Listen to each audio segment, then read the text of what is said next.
Gobler. It's me, Gobler. Hey you, welcome back to my channel. It's me, LD. If you are new, welcome. If you are one of my regular schmegulars, what it do, boo. So if you would be so kind, please go ahead and hit that subscribe button. And after you've done that, hit that notification bell button so you know when my uploads are uploaded. And we get to know each other down in the comment section. I also want you to follow me on my other social, Instagram. My Instagram handle should be right down here somewhere. So in today's video, we are going to talk about my Chanel Vanity and how I acquired it. I talked about it briefly in my last video, my rich auntie boohoo try on haul, and I wanted to do a little story time. So we're going to do a story time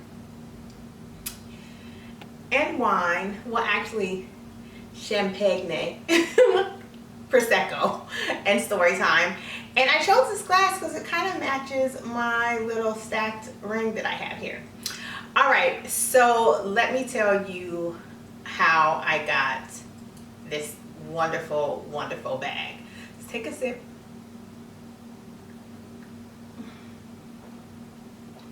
So the first thing I want to address is, you saw the title of this video, right?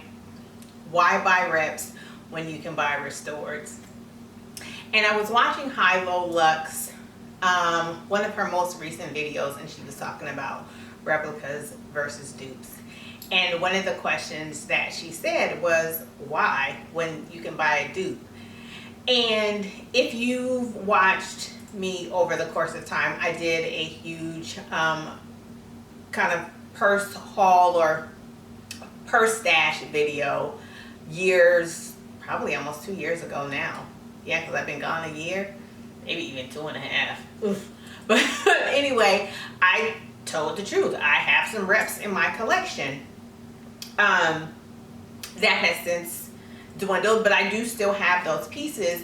And to simply answer the question as to why people buy replicas is because they want some too. You know what I'm saying? Yes, there are dupes out there, and Target is killing the game on dupes, especially in the Bottega area. I'm just like, you better go, Target.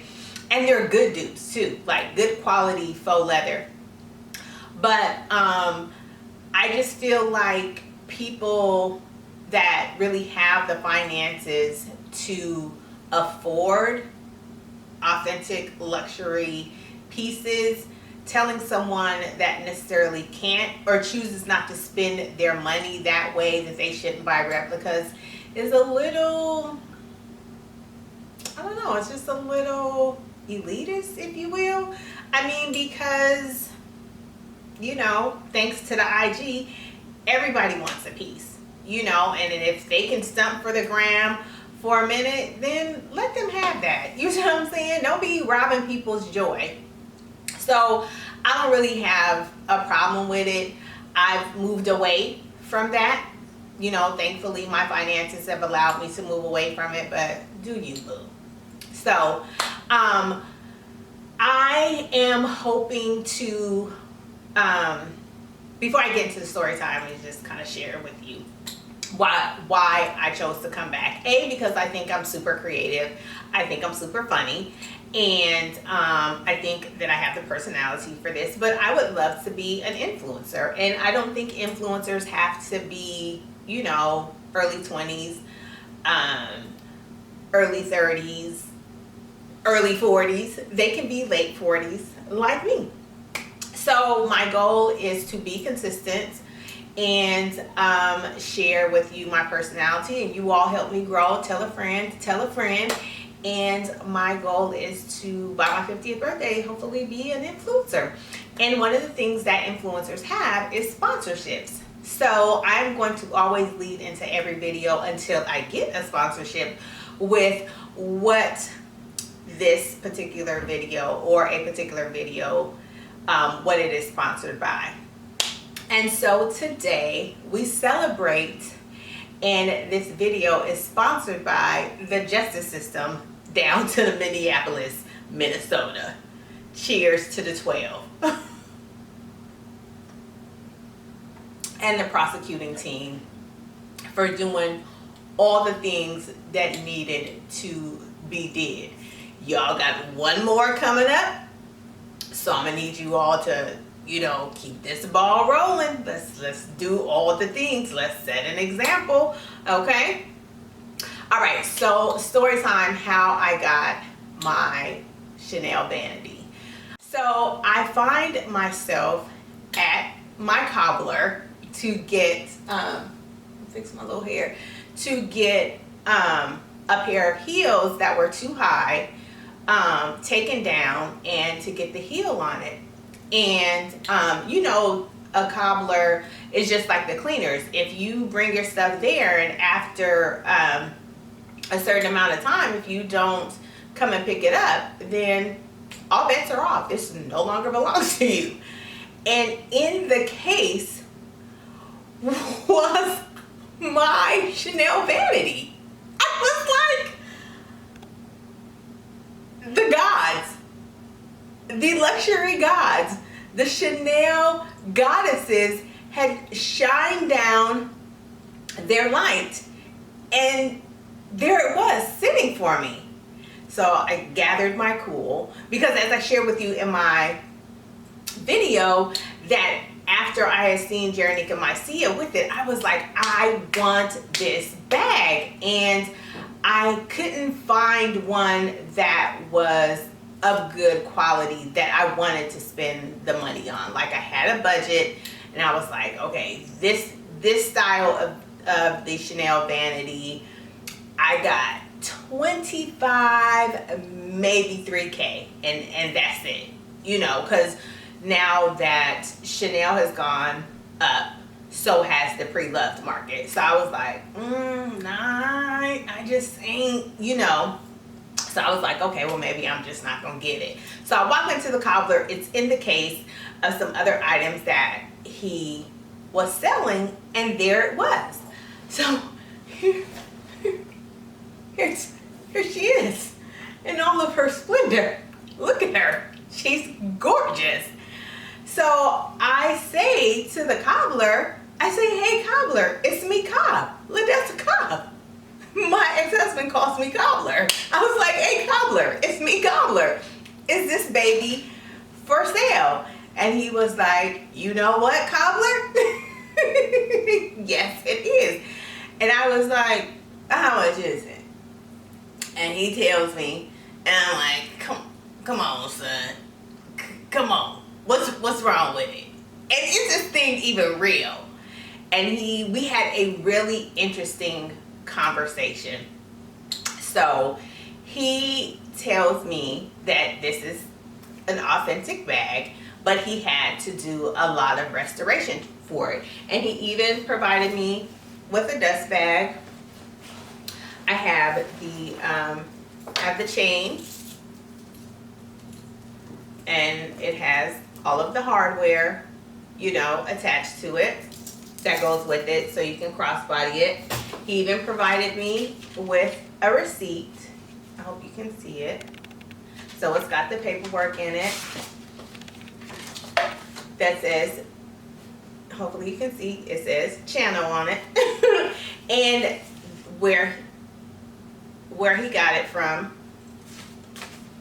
So he shared with me that he goes to like eBay or like the consignment shops like locally here in Chicago, or online, like resellers like Tradesy, Farfetched, what's the other one? Farfetched, the Real Tradesy, Farfetched, Fashion File, sites like that. And he will buy the most damaged bags because he knows he can get them for a little bit of nothing, restore them back to health, and sell them. And I was like, cobbler, now that's a business for you. So I'm gonna play for you some of the pictures that, not play, but I'm going to show you some of the pictures of what the bag originally looked like.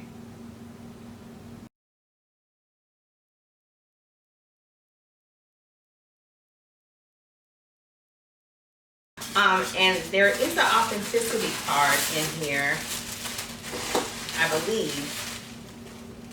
Oh no, there's no authenticity card, I thought, but he did give me the receipt from where he had purchased it from the original buyer. So what he was sharing with me when I was asking him, you know, is this real or whatever, he said, yeah, I just restored it. And I was like, but how did you get the inside to be, you know, as nice as it is? And he was like, because I'm a cobbler. Like, like, this is what I do. And it's imperative for the work that he does. And because he specializes in luxury products, it's his business to get the same kind of quality leathers or suedes or, you know, whatever material, satins, you know, depending on whatever type of shoe that he's restoring, to get those same materials so he can bring your items back to life. And he was like, I get my leathers from the same tanneries that these high-end designers use to make these products. And I was like, Deborah Dan, what? Are you serious right now? And he was like, yeah. And then we had a conversation as it relates to replicas and why the replica market is so good and why replicas are like winning right now. You know, in terms of their quality, the stitching is matching. It's long gone are the days of the dude walking in the nail shop with that huge plastic bag that got the big Michael Kors circle on it that Michael Kors don't even know he made. And so what he shared with me is that a lot of the like board of directors and stuff like that for these luxury houses, they own they own these replica houses, if you will. And it's in the same vein as like your local grocery store. So when you go to your local grocery store, here we have Kroger owned grocery stores, right? So there's Frito-Lay and then there's Kroger. Well, I know this from grocery, working in grocery. I used to work in a corporate office for a grocery store. Frito-Lay makes the store brand, same ingredients, you know, all of that. But they have to put affordable alternatives out there so they can sustain financially when times get hard, a la a pandemic. You see what I'm saying? And I was just like, are you serious? I was like, these board of directors and stakeholders, they do know that's illegal, right? And he's like, yeah. But just because it's stamped and made in Italy, 9 times out of 10, it's made in some factory over there in Wuhan, you know, and they're using luxury products, luxury leathers, and, you know, using people to hand stitch. And they're doing that for the $7,000 double flap. And they're also doing it for the $700 double flap. And I was like, whoa. And because, again, he specializes in luxury products, he gets his leathers from those same tanneries that the high-end, authentic, you know, and the, you know, replicating houses get their stuff from. And I was like, whoa. We were probably in there chopping it up for a good 45 minutes. It was very interesting. And, but one more thing before I let you go.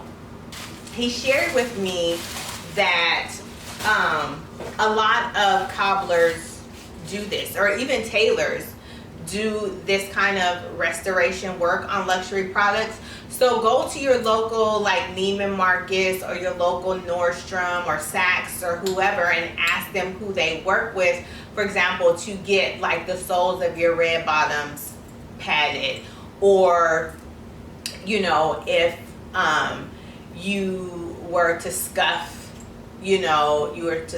up a pair of good leather shoes, they would recommend a cobbler, because I know when I got my red bottoms, I was like, well, can you send them off to somebody to get the little red pad on them? They were like, no, but we send everybody to this particular cobbler in downtown Chicago. And I asked the cobbler that I went to, I was like, hey, do you work with these luxury stores? He was like, yeah, all the time. There's like a little network of them that work with them, and they bring them business because they do such good work in terms of, putting the heel back on or resurfacing the heel, or, fixing a leather or whatever. So I'm saying all that to say, you can buy replicas if you want, or you can squirrel away some coin and find out if a local cobbler near you is restoring luxury bags.